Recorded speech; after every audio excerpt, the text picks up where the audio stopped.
Hey, good afternoon, everybody. Hey, it's a kind of a Saturday, and it's actually my wife and I 39th wedding anniversary, and we're going to get some dinner in and go out and have a good time tonight to celebrate 39 years. Don't know why she found me, but I definitely say I got lucky, very lucky. But we're one of the things that we both wanted to do, kind of weird on our anniversary, but this is what we did.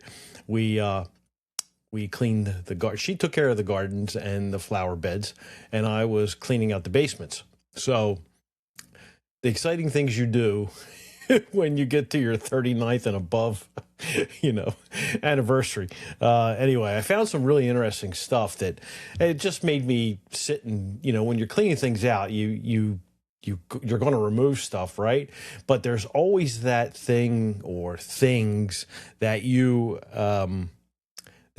reminisce over, and then you look at it. Should I throw it away? Should I not throw it away? Do I keep it?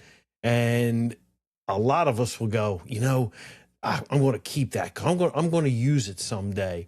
Well, that's really not the case of this one here. This was something about just a little bit of a reflection, and I'm wearing my Mickey Mouse hat because it kind of makes me, I don't know. I look at it because Mickey's always a happy character, but kind of like a 5-year-old. It reminds me of being 5 years old and always curious. And I think we lose some of that in today's world of learning how to communicate and be better at our craft. And for me, there was always this strange thing about how effective communications can be. What do you need to do it? How do you learn how to, make somebody do something and, influence them, or as some people will justifiably say, manipulate them. And that's a very strong word. So you got to be careful when you use it, because it has the essence of saying that's something evil, but it's really not. You are, in fact, when you're influencing, you are effectively manipulating the emotions of somebody to do something. So either way, it is what it is. But I got down into some old storage bins that are down in the basement. And fortunately, I don't know how she never threw them away, or I just wanted to keep them, I guess.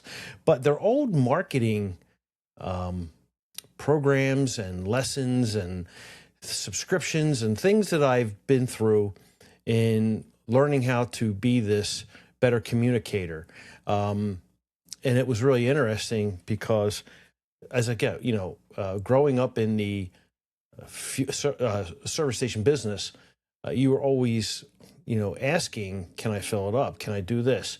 And I'm sure time and time again, you may have heard this throughout your circles, or if you're like a newer shop owner, maybe I haven't, but the dimensions and the environment of a service station is quite different, where you're constantly on an island and you're asking for premium sales and you're asking to check oil, wiper blades, TBA as we would call it. But you had to have a certain rhythm to that, and a cadence and an awareness that you learned from at an early age. Typically you were in your teens, maybe prior to that. But being an island salesperson and an AKA pump jockey, when full service was in vogue, in part, that's what it was. You really honed your skills, and from there, it kind of grew into, well, how do I do this better? And I was fortunate enough to network with people that were really sharp, and over my lifetime, and especially my professional lifetime, I certainly ran into some great people, and they're still friends of mine. And in fact, I just recently rejoined one of them. So I want to start off with a couple of them, and some of them actually are, I would say their children may be famous, more famous than they are. But this is the first one. This is Charlie McDermott, I'd say senior, and he's got Blueprint for Video. And I remember, and I'm going to tell you some true stories. Charlie's son, Charlie Jr., I would say, played Axel on the hit series The Middle, which ran on ABC. Charlie was an actor from the Westchester area, Westchester, PA. typically you'd say Philly, but it's Westchester. And Charlie actually had a 3 or 4 gyms that he turned into real estate. And we would I would meet with Charlie and others, part of a marketing group in Westchester, monthly at Charlie's campus. And Charlie built the industrial park that had the class. So he was very successful. And I believe right now Charlie and his wife are living in Florida. But what Charlie did with video, here's the story. And Charlie admitted it. So we had a contest.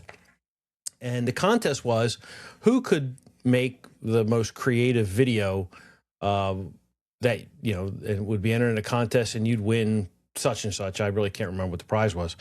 So anyway, I didn't enter that one. I had created a video because I wanted to do something humorous where I was living on the street begging for money. And I went and did some B-roll and some clips, and I had some helpers, and I brought in one of my old teachers who happened to be a nun, and we did this whole thing about me living in the back of the shop, begging on the streets and doing all of this stuff in order to promote a 2-for-1 special. And I actually did go to Florida that's where the idea sprung from. And we were having photo clips with me and 2 really good looking Hooter girls, right? So I thought, well, let's do a 2-for-1. The picture, and I'll show it, I guess, when I get a chance, but it has me with my arms around 2 really good looking girls, right? And I thought, well, what better way to promote a 2-for-1 than Greg getting 2 for 1? And the contest went from there. And the premise was Sister Gerard, that was her name. She was condemning. She couldn't believe that I was doing this in such a manner and promoting it. And the skit was where it backfired. And that's what made me homeless. And I lost everything because of the reputation. So anyway, long story short, got a lot of laughs. And this was in the early stage of video.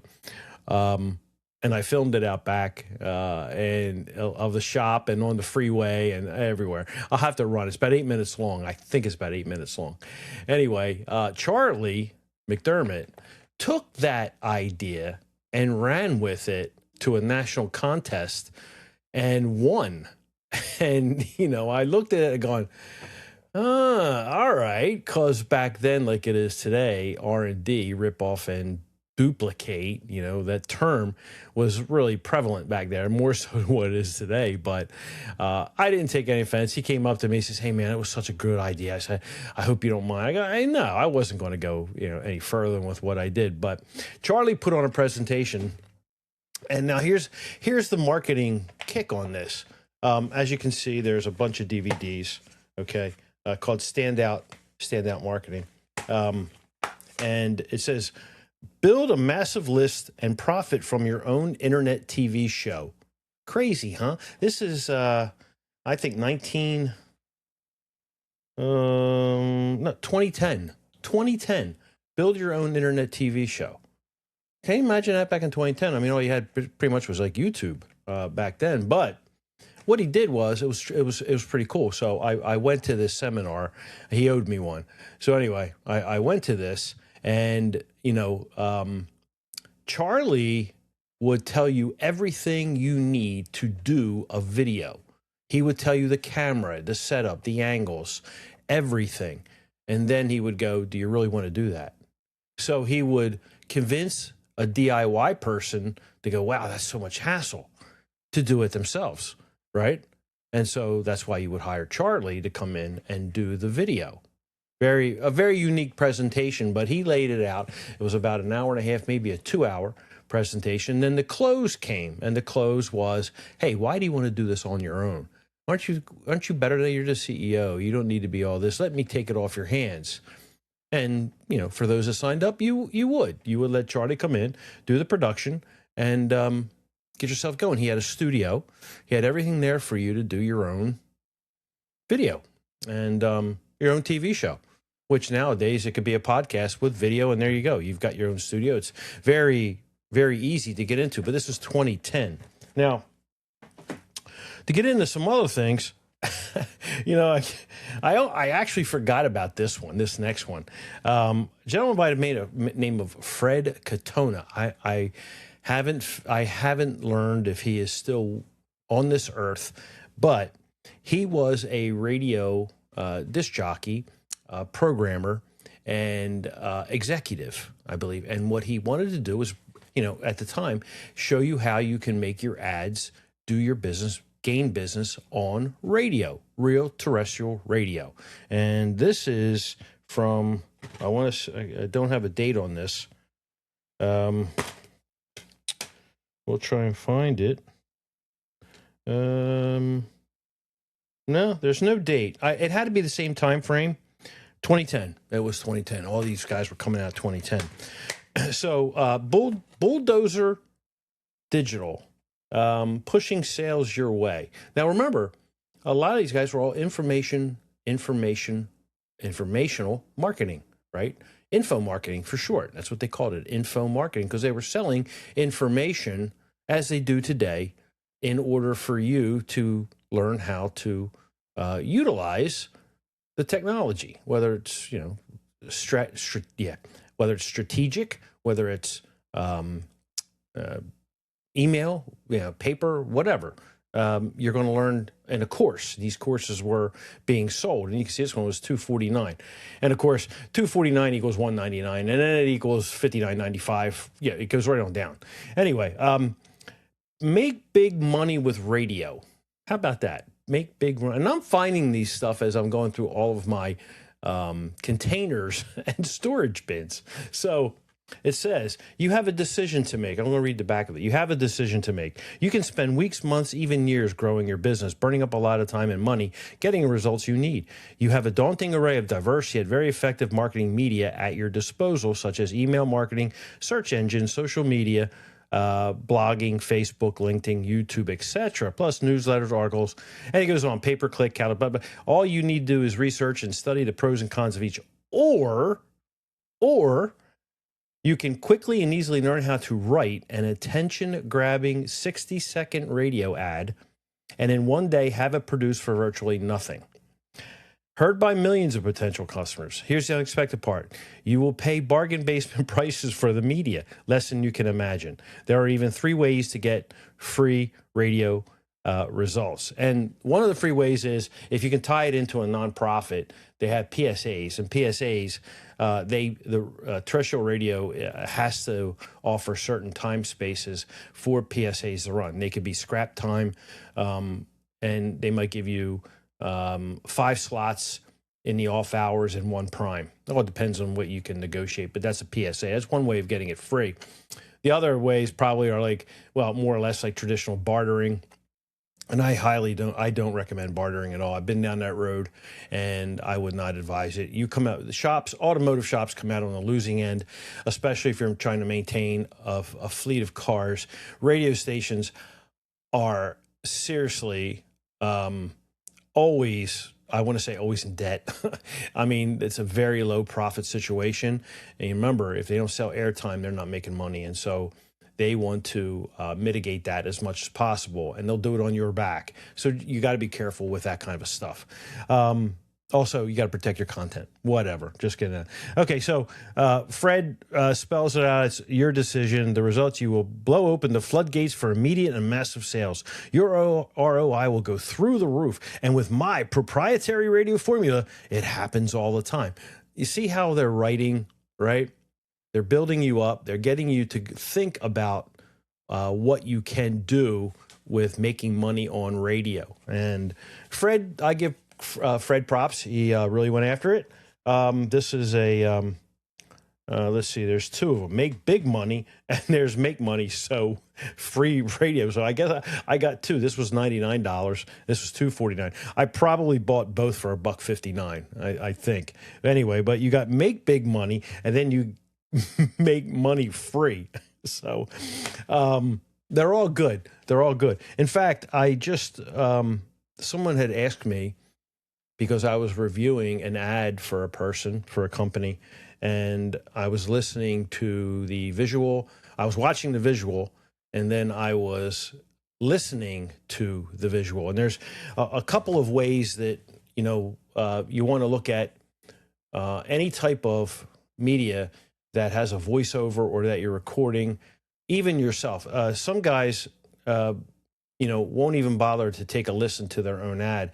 And I find that to be, I get it, but you really should. So I'm not going to say a negative against that. I'm going to say that you really should listen intensely to everything that you put out, all content, even if you have to listen to your podcast 5 times, so that you get to know your tempo, the cadence, the messaging.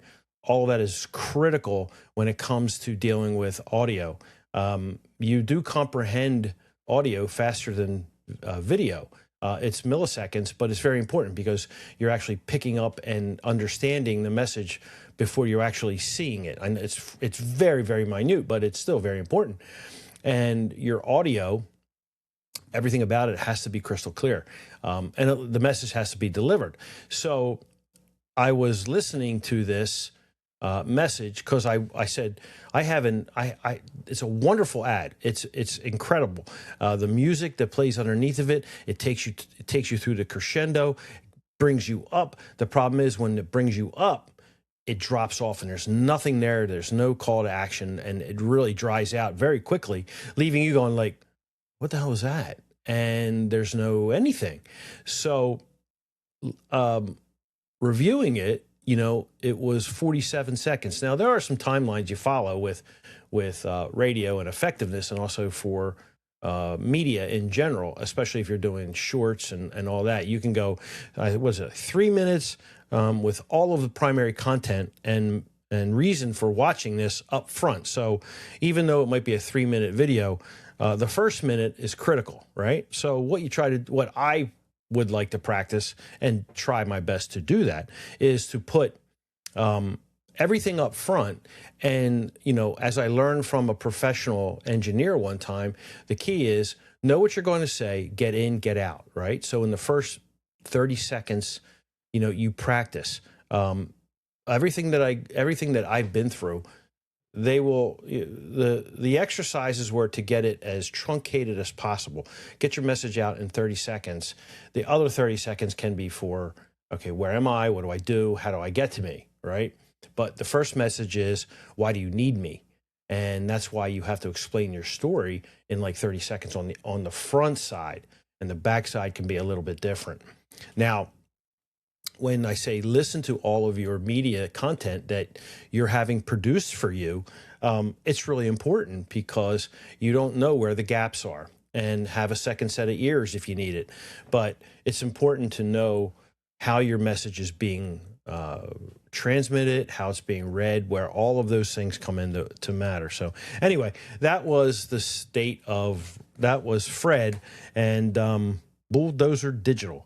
Make big money with radio. And me being a radio fan, Fred was pretty good. I haven't followed up with Fred. I don't know if he's still on this earth, like I said, but it's pretty clear. It says now on the last one, make money with free radio advertising, and it says how to move your company from idea to cash producer.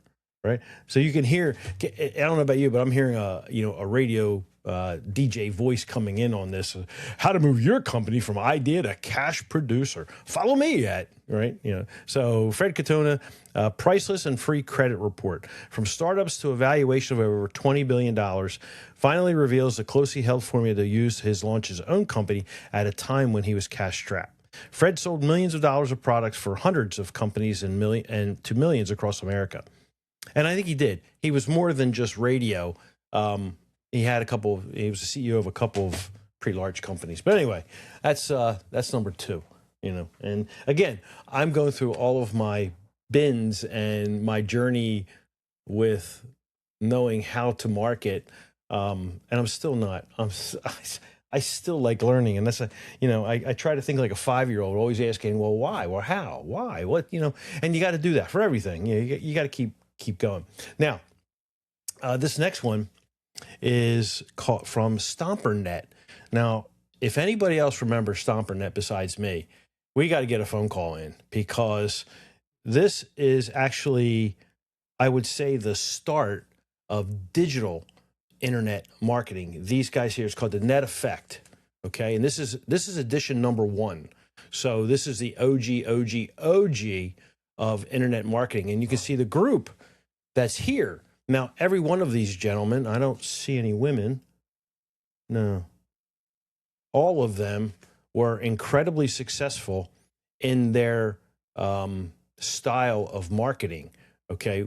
And one of them in the back is Michael Stelzner. Okay. Right here. That's Michael Stelzner, who has Social Media Marketing Society, now AI Marketing Society. And then there's Paul. I'm trying to think of where he might be if he's in this one.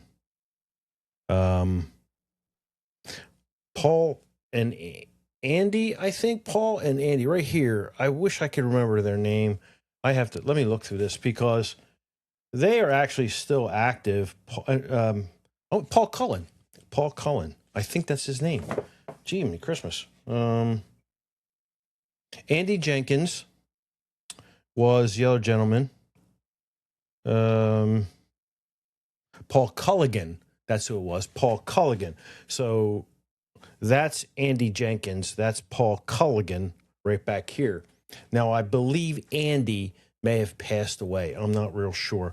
Paul is actually still doing his thing, doing really good teaching with podcasting. And when I say good teaching, just like Cliff Ravenscraft, who isn't here, he was like the next generation of guys who followed this one. So these guys here actually started most of what you see as branding and marketing online. And I happened to meet a few of them along the way and engaged with them. And, you know, it's your eyes that buy. You know, I mean, these are stories that still resonate today. If you think anything is new on the internet when it comes to marketing, it's not. It's really not. You know, it's just a matter of a different way of approaching it and the tools that we have to do it. But it still comes down to the three-legged stool: market, media, message. Whereas, you know, you have to have all three in order to have a successful campaign. And trust me, I could tell you what to do, but I don't even listen to myself half the time. I get lazy, or I get stupid, probably both. And I know what to do. Sometimes I just don't do it. Or worse is, you know, I get that shiny silver object and I go from one to another, or I may not see results this way.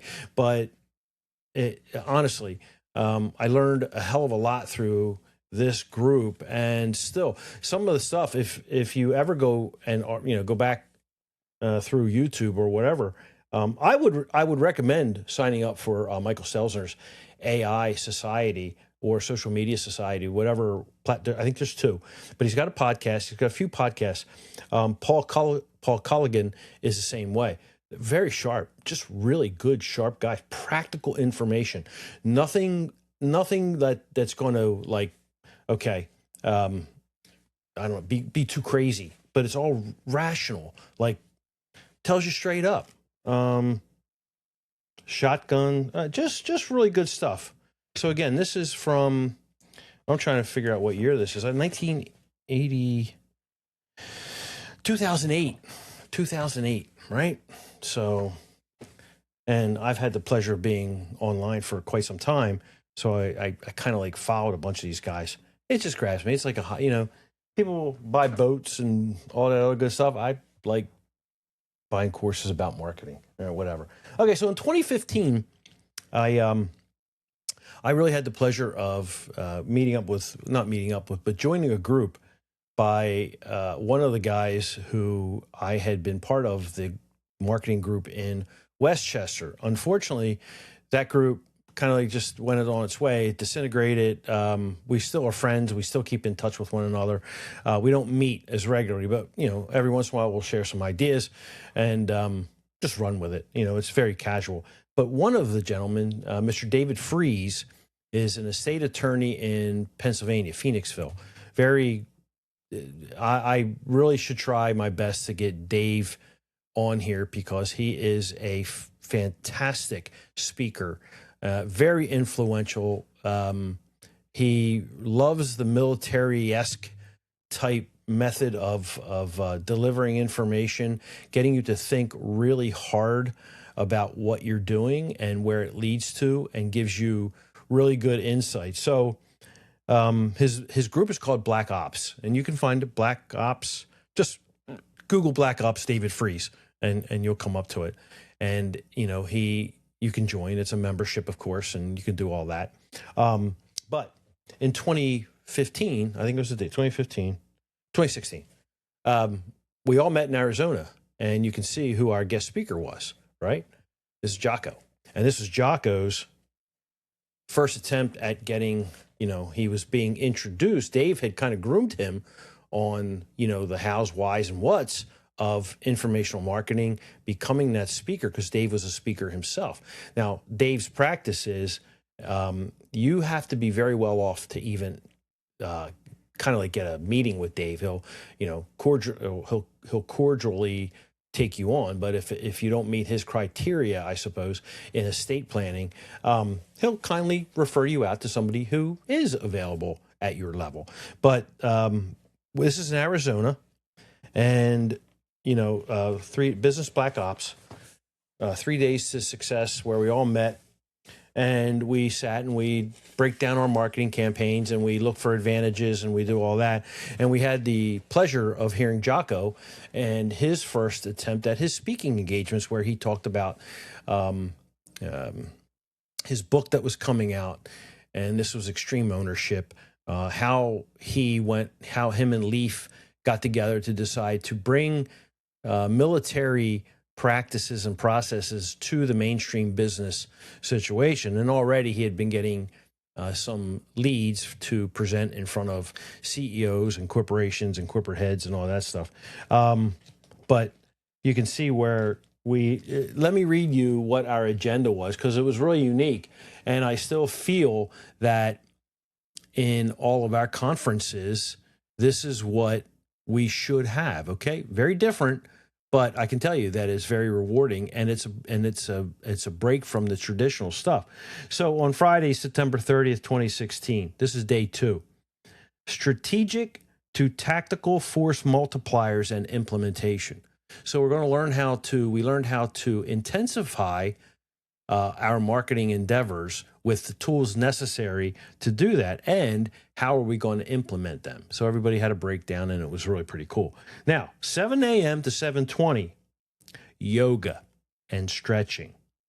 7:25 to 7:45, close quarter combat and self-defense with Somnath Sikdar.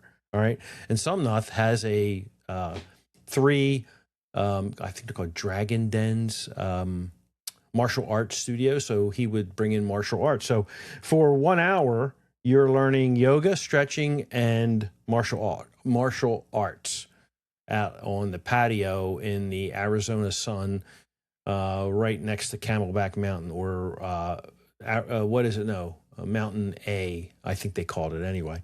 Then you got breakfast. Then you got, all right, then 9 to 10:30 a.m., we had a private session with Lieutenant Commander retired Jocko Willink, Extreme Ownership, Decentralized Command, and Q&A. And I'll show you that right there. Okay, if I can. Just so you can say that, yes. See that? All right, keep it up there for a while. Book signing, Snack Shack. Dave Freeze facilitates a mastermind hot seat. So we all get on a hot seat. We talk and bleed and cry our eyes out when we get as we get pummeled. Lunch and networking. We go up to Cave Creek, where my good friend Frank Lutz has his store, has his shop now. So Frank lives right around Dave, or Dave lives right around Frank's shop, I should say. And then we have fight, flight, or freeze, how the evolutionary response of human altercation relates to your business. So that's Somnath doing his thing for a half an hour. Creating and implementing, and then assassinating, destroying, and subtracting more tactics and go bag demo. Can you believe it? I mean, that's how cool this stuff is. I mean, let me read that again. From 3:30 to 5, so it's an hour and a half, creating and implementing, then assassinating and destroying and subtracting more tactics and go bag demo. It's hilarious, but it's so freaking cool, right? Then we have a catered dinner at the Lucky Ranch, which is Dave's home, where we brung in a caterer and we had a great time. And then we were staying at the Tempe Mission Palms Hotel. That's just day two. I go on to it. But yeah, this is Dave's group is one of a kind. I feel it's business black ops. You go to Black Ops. Yeah, I guess it's blackops.com. I don't even know, but you can join it. I am still part of it. David Wyman, Dr. David Wyman, who's on Carm's show a lot. He's a good friend of mine as well. He's a performance psychologist, performance coach. I think he changed his title. So anyway, that's David Freeze, a good friend, and all these people that I'm showing you, I met by going out and networking and finding these groups that were around me, but I kind of fell into them because of being that 5-year-old and going, hey, I'm curious about this, right? This is interesting. And I explored it. Like a 5-year-old would keep asking, well, why? Well, why? Why do that? Well, what's with that? So acting like a 5-year-old, that mentality would bring me to these people. And the attraction was that, here I am. I might be 30 minutes away from this group of individuals, men and women both, that were all unique marketers that had the ability to take their product line from anything from services to products to books to literature, speaking engagements, every, I guess, discipline was represented. And it was really, really pretty cool to be part of. Anyway, so the final one that I have, not the final one, but this is Mike Capuzzi. Look at this thing, right? I think this might have been a $400 class live, and it was Mike Capuzzi and Eric Paul. Now, Mike Capuzzi is really a great guy. He's, I'm still friends with him. He is social active online. You can look him up, and I think his latest now is he does podcasts for entrepreneurs that want to tell their story, which is really good. I cannot remember it, but I can't remember the name of it, but look up Mike Capuzzi. Now, it's a VIP marketing book, and his friend, which Eric Paul. A little story about Eric Paul. Eric was part of the original group and he could light up a room. He was a magician. That was his thing. He coached fellow musicians across the country about how to run a profitable magician's business, what to do, how to act, all of those things that were successful. Well, Eric took his skill set and coached others to bring them up to them. And he was a religious person. He was an addict. He recovered, of course, so he was always in recovery. And he was a funny guy. And I tell you what, there's nothing like watching a magician no more than this close to you pull off a trick and you still don't know how he did it. You're there watching everything, up the sleeve, down the sleeve, out of the jacket, under the hat. It doesn't matter. Eric was truly a gifted magician. So unfortunately, he met his demise through lung cancer, mesothelioma. I hope I got that word right. That he contracted, and he doesn't know how, because he never smoked, was never around construction.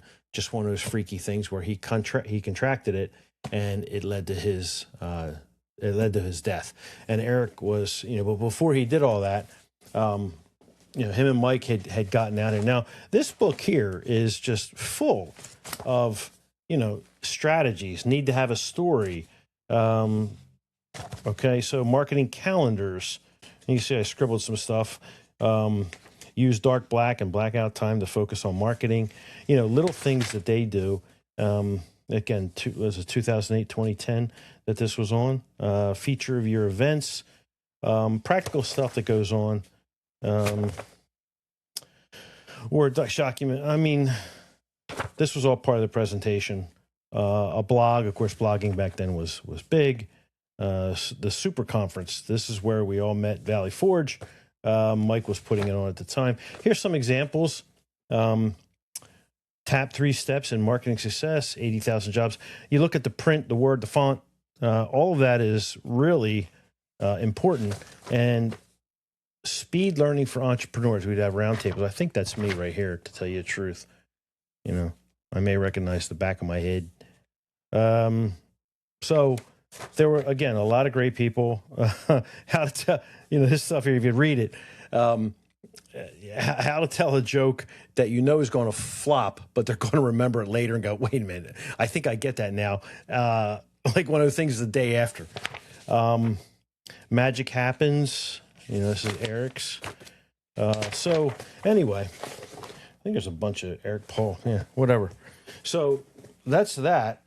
And I think I was trying to look around. I don't have the other one with me. Oh, information marketing. Now, here's something that you may wish to look into. This is West Press. Okay.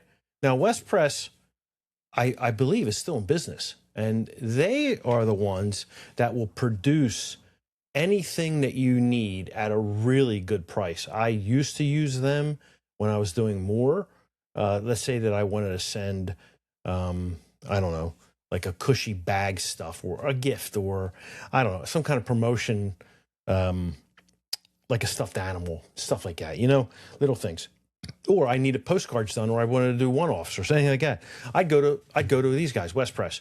They have an agent, or you get an agent. They work with you. They do the graphics. They do everything, and before you know it, it's out in the mail. It's a 1, 2, 3 process, and it's way to go. So you can give them a ring and see if you can still find some of their stuff there. One of the DVDs or CDs I forgot to bring up was Glazer Kennedy. And what I just presented to you was all about Glazer Kennedy type marketing. And Glazer Kennedy, that was Bill Glazer and, oh God, I can't remember Kennedy's first name. Jimmy Christmas. He's got a bull for a logo. God, let me think. Anyway, Glazer Kennedy, look that up. There's a lot of guys that are still promoting those types of practices, and they really got into long form marketing. All right, so sometimes when you get those letters in the mail that are maybe 2 and 3 pages long, and you go, why is anybody sending me a 3-page letter? Normally it's for a donation or to get involved with something. They want to spell everything out. They want to take you up here at the top, and they want to bring you all the way down into the funnel before you go. And you're going like, wow, okay, that doesn't sound too bad. They got you. All right. And so long form with letters and all of that stuff can work for certain things, and everything that I showed you pretty much has that theme to it. Others are Frank Kern. He was really big. Russell Brunson was another one. Tony Robbins.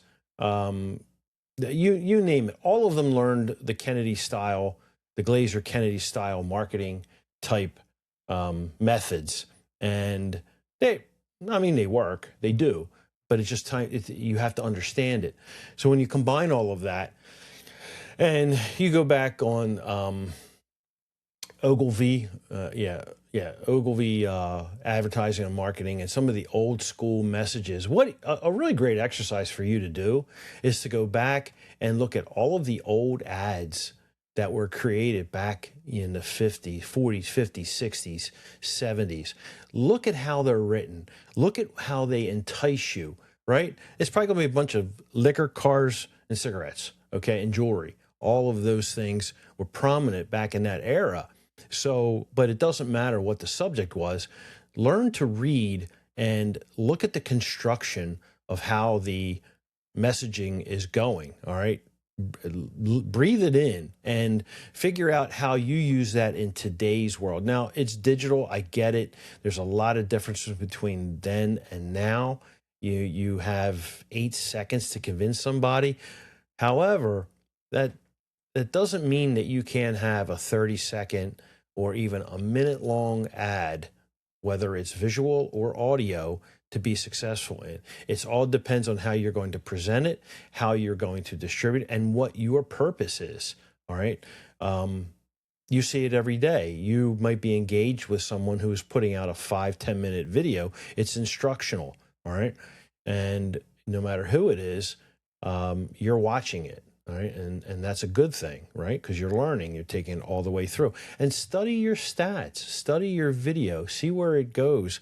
One of the things that's important that I like to do when I have the opportunity to do it, or I have a program that will do it, is I always enjoyed watching where people would click in an email.